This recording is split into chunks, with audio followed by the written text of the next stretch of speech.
और माताजी अंतिम क्षण तक श्री सद्गुरु भगवान की स्मृति उन्हें बनी रही। ऐसे जीवन मुक्त भगवत प्राप्त महापुरुष पूज्य सद्गुरुदेव भक्तमाली जी महाराज, जिन भाग्यशाली जीवों ने उनका मंगलमय दर्शन किया है, उनका संग प्राप्त किया है,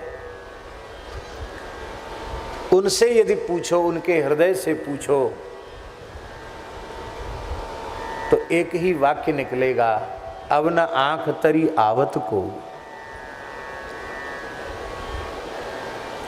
वेदादि शास्त्रों में, पुराणों में, संत वाणियों में, रामचरितमानस, भक्तमाल, गीता आदि सदग्रंथों में संतों के जो लक्षण कहे गए, वे समस्त लक्षण एक जगह देखने को प्राप्त हो जाते थे पूज्य सद्गुरुदेव श्री भक्तमाली जी।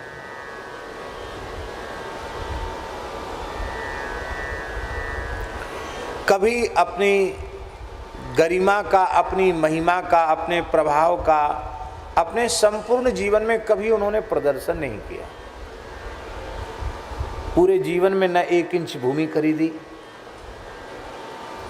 न अपने लिए कहीं एक झोपड़ी बनाई, न 1 रुपए का संग्रह किया।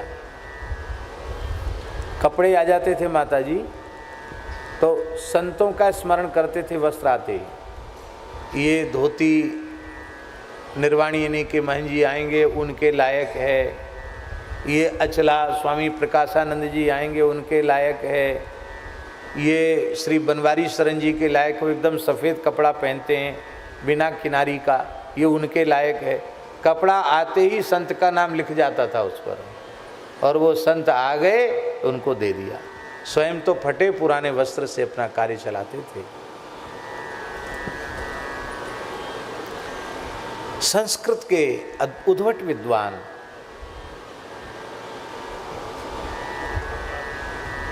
जैसे खेल खेल में बच्चे खेलें, ऐसे महाराज जी संस्कृत के विविध छंदों में बोलते चले जाते थे।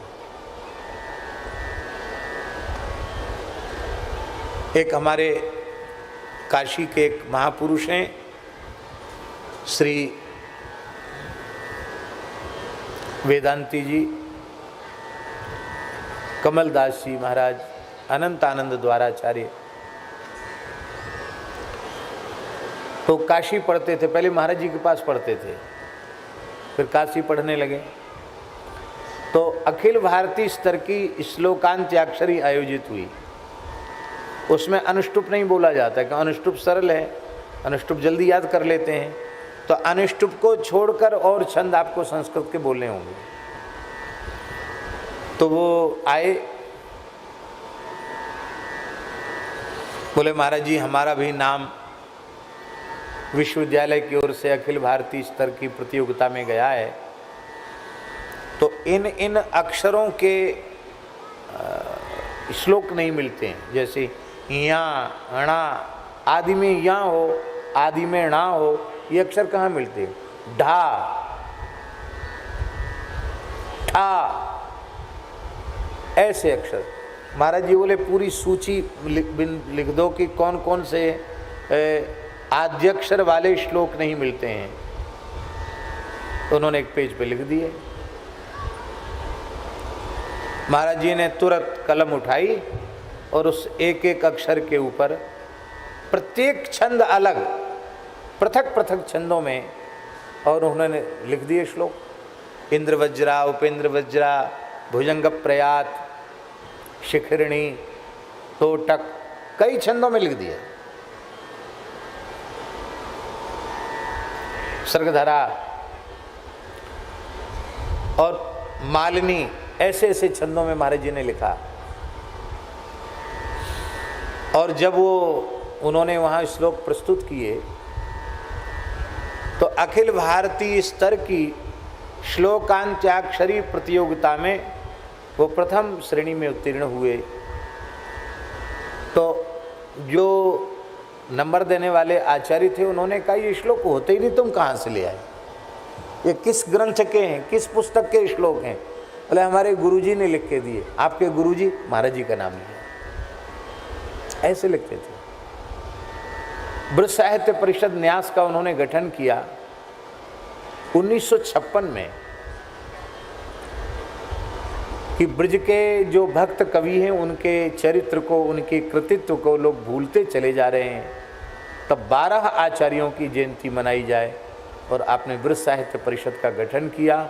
सूरदास जी की जयंती से लेकर के सभी रसिक भक्तों की जयंतियाँ मनाई और कवित्व का संरक्षण किया। ब्रजवासी बालकों को कहते कि तुम कविता बना के लाओ, टेढ़ी बेड़ी कैसी भी, हम लिख देंगे, तुम सुना देना, पुरस्कार तुमको मिलेगा, ताली बज जाएगी। इस तरह से उन्होंने कवि बनाए। और कई तो ऐसे भी कवि बनाए कि उनके छाप देकर पद और सवैया कविता आदि लिख दिए और उनको सुना करके धीरे धीरे धीरे धीरे उनको उत्साह जगा दिया और वे राष्ट्रीय स्तर के कवि हुए। इतने बड़े बड़े काम किए, इतनी अद्भुत साहित्य सेवा की। यहाँ भी लालपुर वाले गुरुजी ने महाराज जी की आज्ञा से ही गुजराती में भक्तमाल का अनुवाद किया था। और उस ग्रंथ के विमोचन में सन मुझे याद नहीं है, उस ग्रंथ के विमोचन में हम आए थे, श्री रमेश भाई ओझा जी भी आए थे और हम भी आए थे। और उस समय उस ग्रंथ का विमोचन मोरबी में शोभा यात्रा निकली थी, उसका विमोचन हुआ था। हम समझते हैं कि 20 वर्ष से तो अधिक हो गया होगा। किस सन की बात है आप लोगों को याद होगी तो पता नहीं। तो इस प्रकार से भगवत कृपा से ऐसे जो भक्त हैं, मेघजी भाई जैसे भक्त, जिनकी गुरु चरणों में ऐसी निष्ठा है और समर्थ सद्गुरु की स्मृति, मेरी ऐसी मान्यता है।